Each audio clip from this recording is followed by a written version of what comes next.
Fala aí pessoal, tudo bom? Meu nome é Simone, sou professora de biologia e na aula de hoje nós vamos aprender um pouquinho sobre os animais invertebrados. E, para começar, um pouco de características do que é um animal. Depois a gente entra no filo porífera e no filo quinidária. Para começar, o que é um animal? Os animais são seres multicelulares, ou seja, eles são seres onde eles possuem mais de um tipo de célula e essa célula faz coisas diferentes dentro do corpo do animal. Por exemplo, nós humanos. Nós temos uma célula epitelial que protege o nosso corpo, faz revestimento. Nós temos uma célula muscular que faz movimentação. Nós temos uma célula de neurônio que comanda todo o nosso corpo. Então, quando o organismo tem mais de um tipo de célula, ele é chamado de multicelular.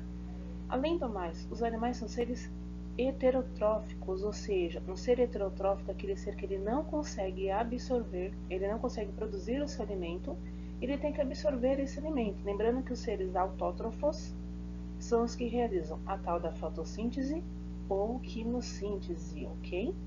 E o reino animal é um ser eucarioto, ou seja, o meu material genético está envolto por uma capa protetora que a gente chama isso de envoltório nuclear ou membrana nuclear ou o vulgo normal chamado de carioteca. Uma coisa super importante dos animais são que os animais possuem tecido organizado. Quem mais possui tecido organizado? As plantas. Então esses dois tipos de organismos possuem tecido de formato de bem organizado, ou seja, cada célula faz a sua função. Então são células especializadas. Onde os animais podem ser encontrados? A gente encontra animal em vários tipos de ambientes, seja no ambiente aquático, ocupando água salgada ou água doce. Também a gente encontra os animais ocupando terra firme. O que é terra firme? Por exemplo, floresta amazônica. Ou uma terra úmida. Olha, a gente pode encontrar os animais num ecossistema chamado de mangue ou manguezal, né? Dependendo do lugar do país. E a gente também encontra os animais vivendo em ambientes de terra seca. O que é terra seca? O deserto.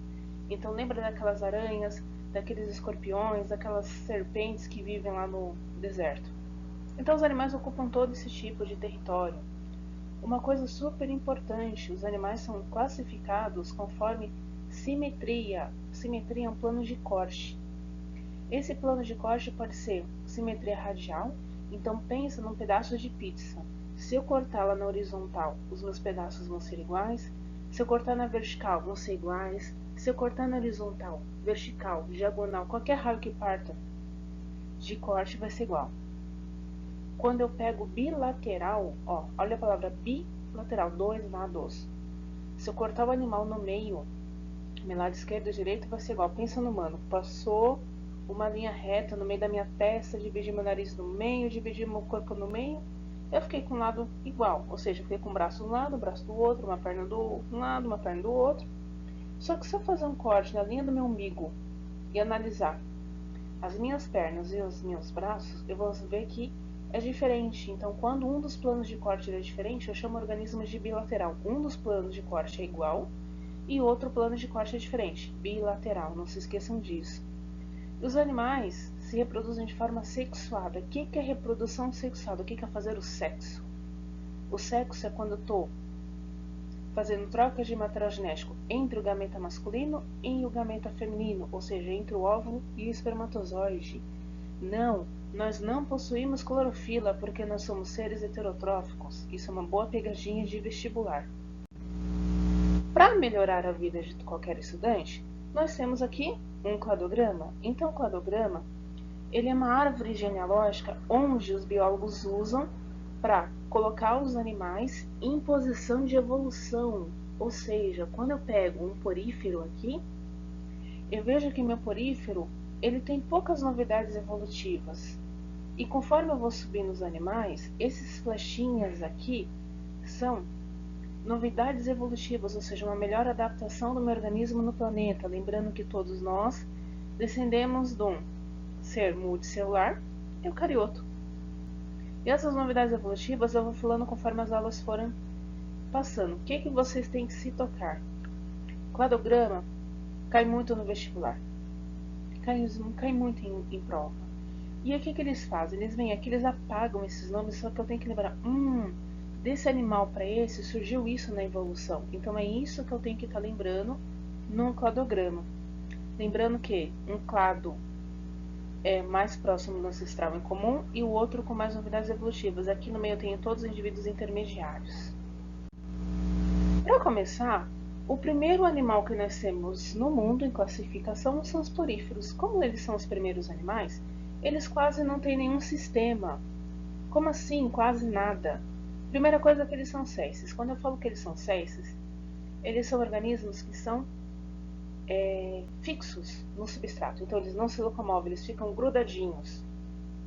Aquáticos, marinhos ou dulcícolas, ou seja, encontram ele tanto na água salgada quanto na água terrestre. E são assimétricos, ou seja, eu tenho animal que eu faço o corte dele e eu consigo saber que ele tem uma simetria radial, só que tem uns que eu não consigo ver essa definição muito bem. Por isso que eles são colocados como assimétricos. E não tem tecido organizado, e alguns têm simetria radial ainda para ajudar. Eu acabei de falar que os animais têm tecido organizado, quer dizer que eu não tenho uma característica, não significa que eu não sou um animal. Isso aí vocês têm que estar muito, muito coesos. Para ser um animal, além do tecido organizado, eu tenho todas aquelas outras características que eu já falei. Então eu posso incluir porífero dentro do reino animalia ou reino metazoa. Eles são animais recobertos por poros e são seres filtradores. Eles retiram da água, através da filtração, tudo o que ele precisa para sobreviver. O oxigênio, a própria molécula de água, o dióxido de carbono e os alimentos. Eles são alguns tipos de célula, chamadas de pinacócitos, que são células de revestimento exterior, ou seja, quando eu vejo uma esponja, eu vejo que ela tem um tecido exterior, chamado de pinacócito. Depois disso eu tenho o conócito. O conócito são células de revestimento que revestem a esponja por dentro do corpo dela. Nós temos o mesênquima, formado por espículas, que é o esqueleto dele, ou seja, eu tenho que lembrar que os animais invertebrados têm um esqueleto de sustentação.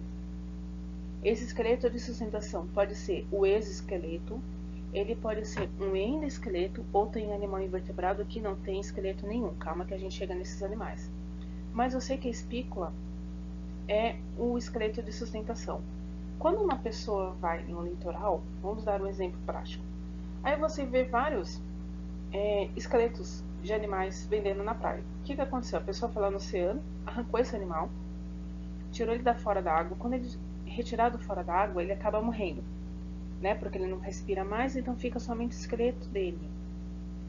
Né? Então eu consigo saber como era a estrutura do ser vivo. Outra célula que nós temos é o porócito, que é uma cavidade corporal, amebócito e coanócito envolvidos com o processo de nutrição.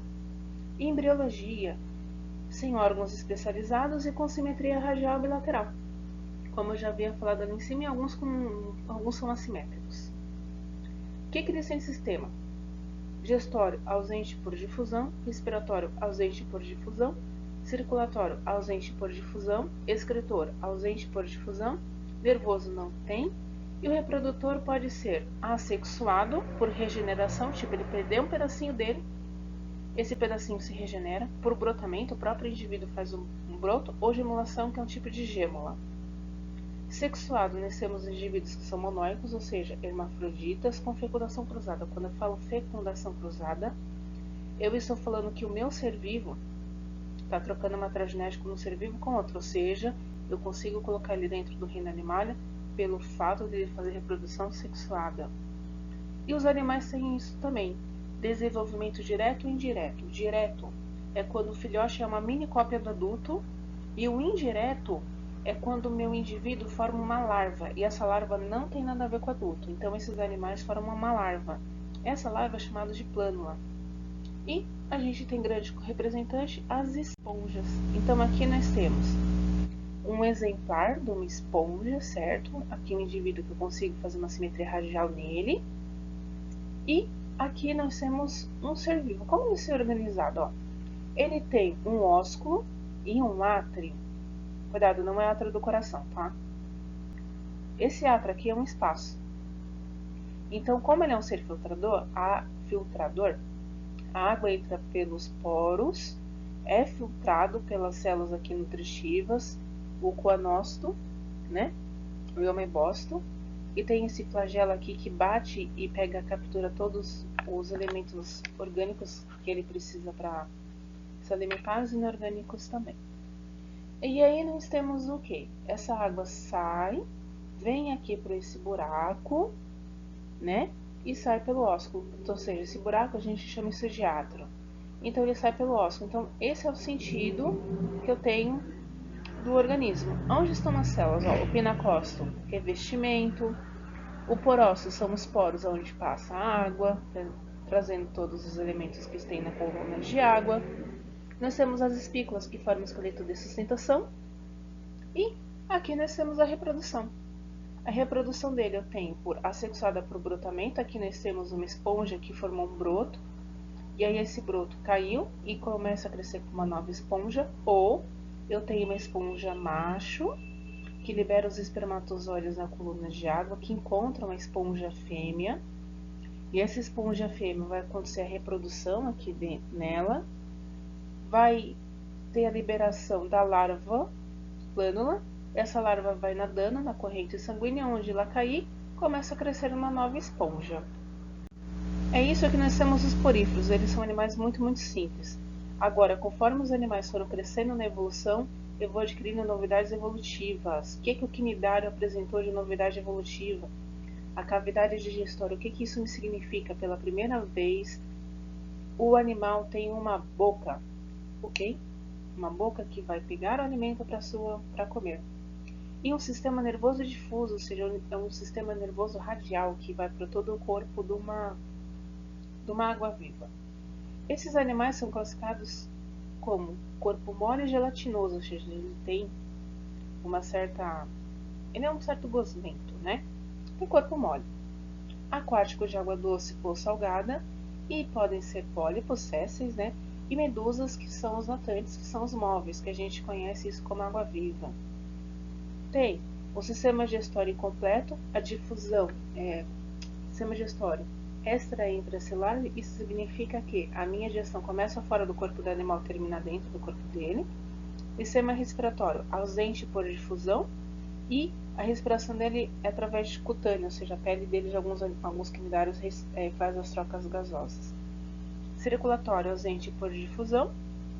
O excretor ausente por difusão, ou seja, os elementos e restos metabólicos encostam na pele desse animal e ele elimina. E sistema nervoso difuso. Eles têm uma célula chamada de quinidócito. Essa célula é super importante para eles, que dá o nome do filo, né, quinidária.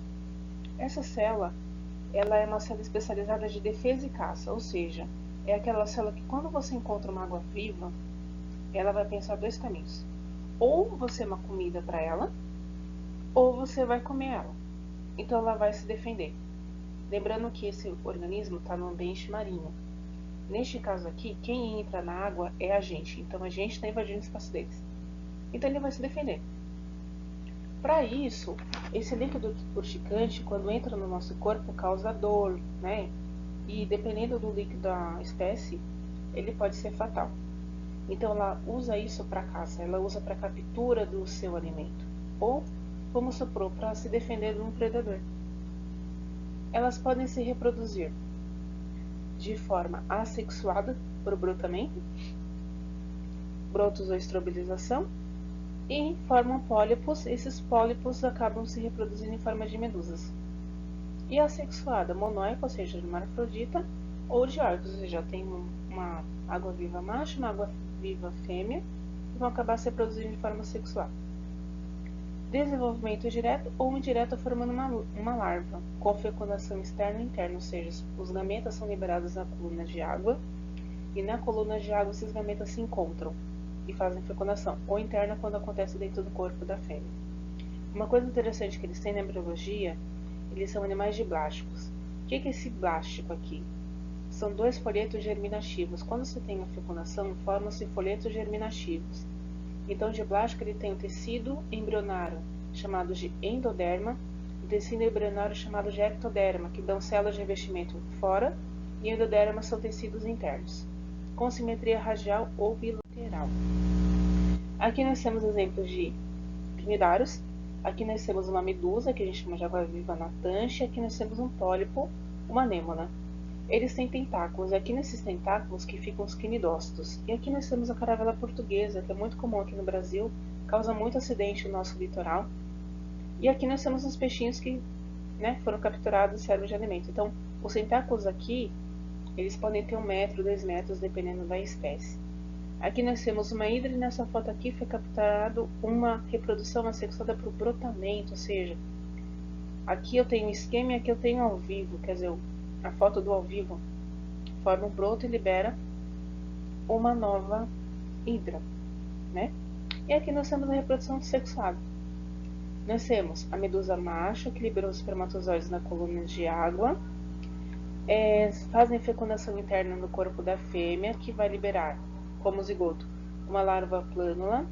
Essa larva cai no substrato em forma de pólipo, céssio.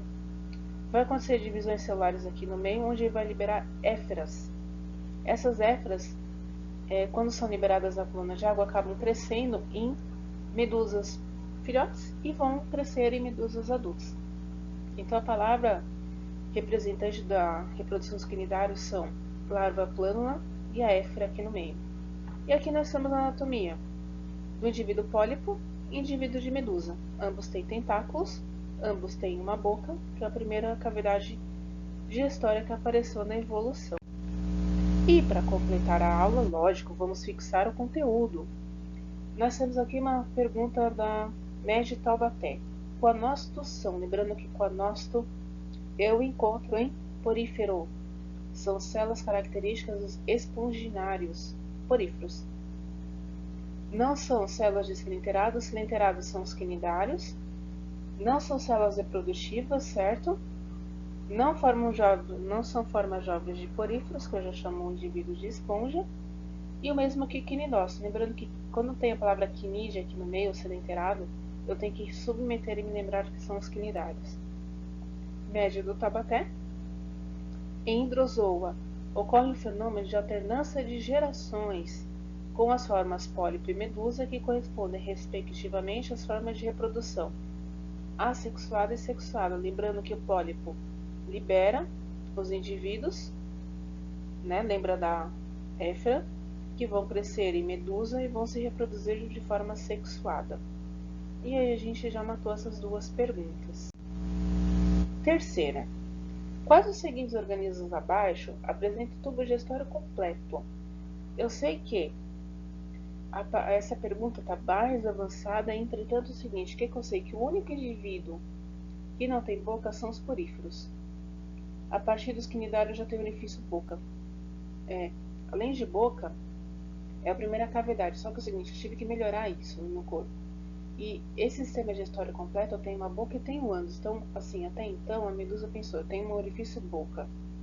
Eu tenho que fazer, onde vai sair os excrementos, que a gente chama de cocô. Então, eu tenho que descartar que qualquer animal que seja um porífero, um quinidário, um plateuminto, não tenham, eles possuem sistema digestório incompleto. Então, eu vou na letra C pelo seguinte fato. A letra A, nós temos um coral quinidário. Não tem sistema digestório completo. Letra B, temos esponjas, porífero, não é sistema digestório completo. A letra D, coral. Se eu já eliminei a letra A, automático elimino a letra B. Automático eu já elimino. E a letra E, nós temos uma água-viva que é um quinidário. Então não tem sistema digestório completo, por isso que me sobra a letra C.